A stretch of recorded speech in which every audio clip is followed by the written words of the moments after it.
Para saudara dan saudari yang Tuhan cintai, selamat pagi dan selamat bertemu lagi dalam renungan harian dari Paroki Santo Petrus dan Paulus Argapura, edisi hari Jumat, tanggal 17 November 2023. Hari ini Gereja Semesta memperingati peringatan wajib Santa Elizabeth dari Hungaria, biarawati, seorang anggota Ordo ketiga Fransiskan. Mengawali hari yang baru ini, kita hendak mendengar dan merenungkan sabda Tuhan. Marilah sebelum kita mendengar dan merenungkan sabda Tuhan, kita berdoa. Dalam nama Bapa dan Putra dan Roh Kudus. Amin. Allah Bapa yang Maha Pengasih, Engkau memberi Santa Elizabeth anugerah untuk mengenali dan menghormati Kristus dalam diri orang-orang miskin. Semoga dengan bantuan doanya, kami melayani sesama yang miskin dan menderita dengan cinta kasih. Bersabdalah ya Tuhan, kami siap mendengarkan.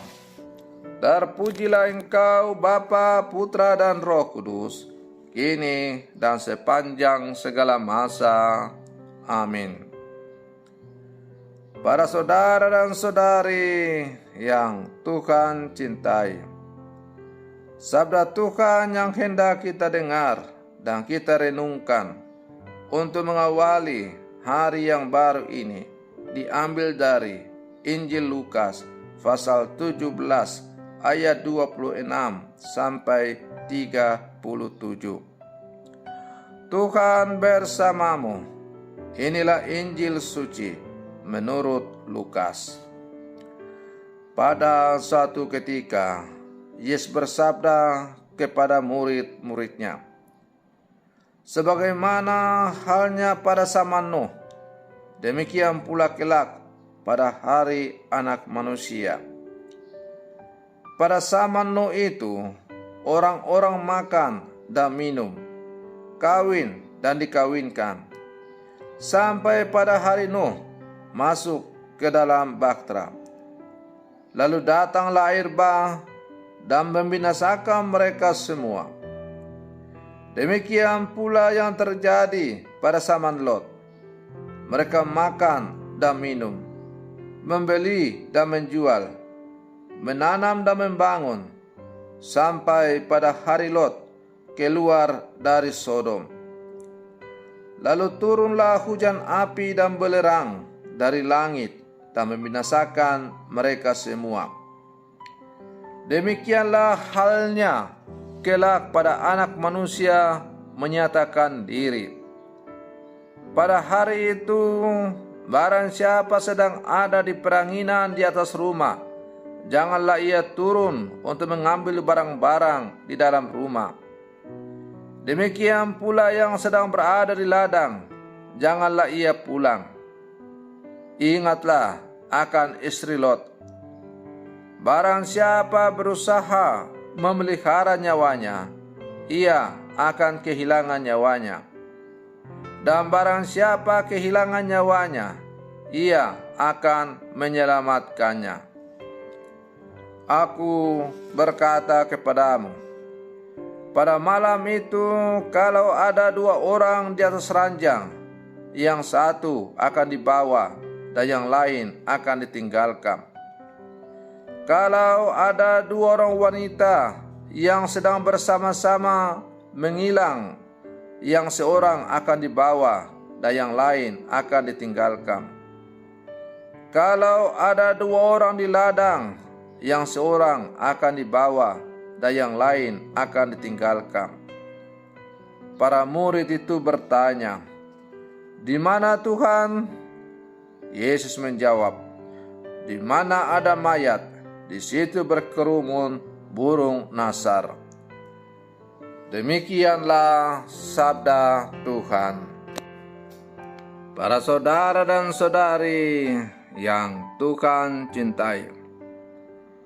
Menjelang akhir kalender liturgi yang berjalan sepanjang tahun 2023, yaitu tahun A, Injil mengingatkan kita akan hari kedatangan Anak Manusia yang disebut akhir zaman.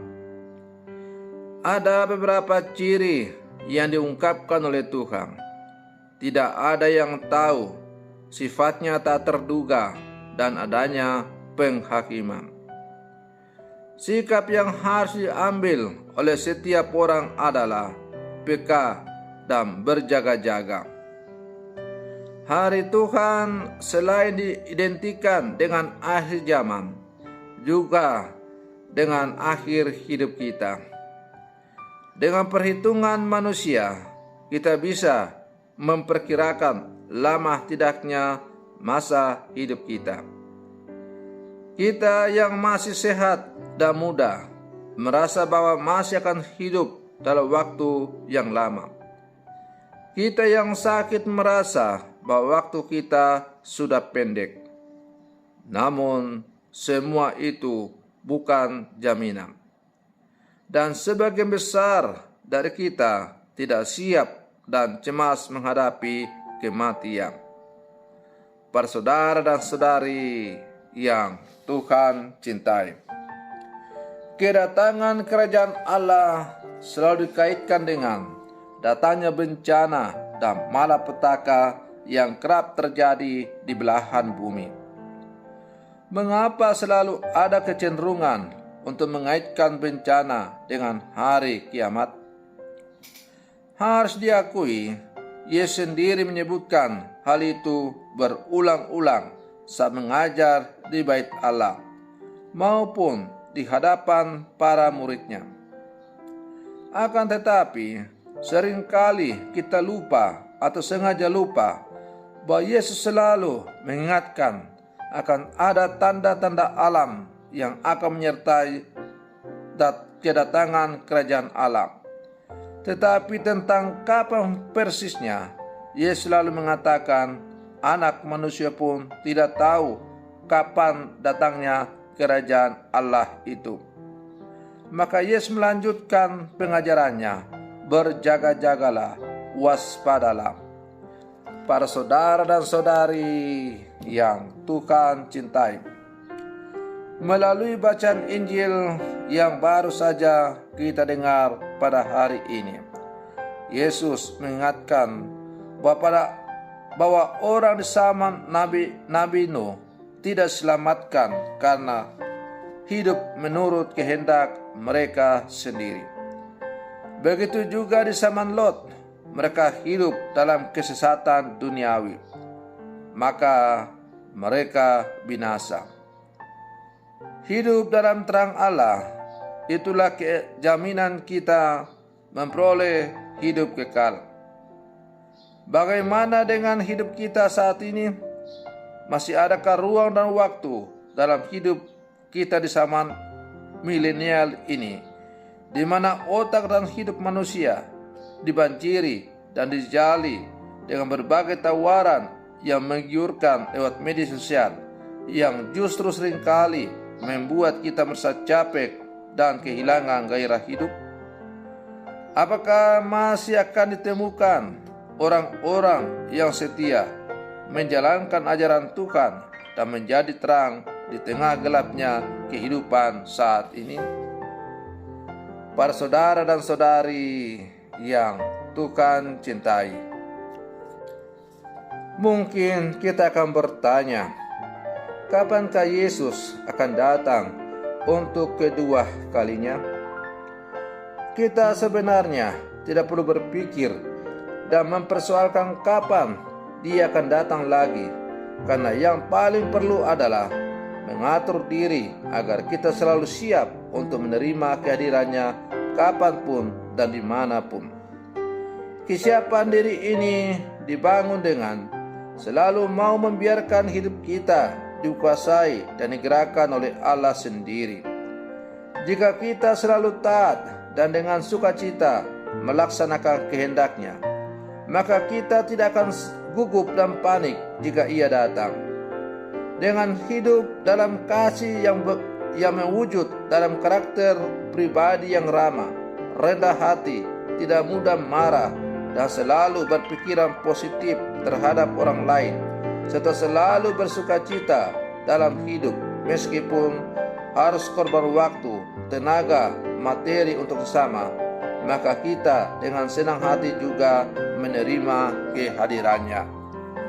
Para saudara dan saudari yang Tuhan cintai, mari kita berlangkah bersama bergandengan tangan untuk selalu waspada, berjaga-jaga, menyongsong kedatangan kerajaan Allah. Semoga dengan ketekunan kita hidup dalam jalan yang dikehendaki oleh Allah, maka kita siap untuk menyongsong hari datangnya Tuhan yang siap untuk mendatangi kita masing-masing. Semoga permenungan saya untuk mengawali hari yang baru ini semakin menjadikan kita umat beriman yang selalu siap, waspada, dan berjaga-jaga dalam seluruh kehidupan kita. Selamat pagi, Tuhan Yesus memberkati.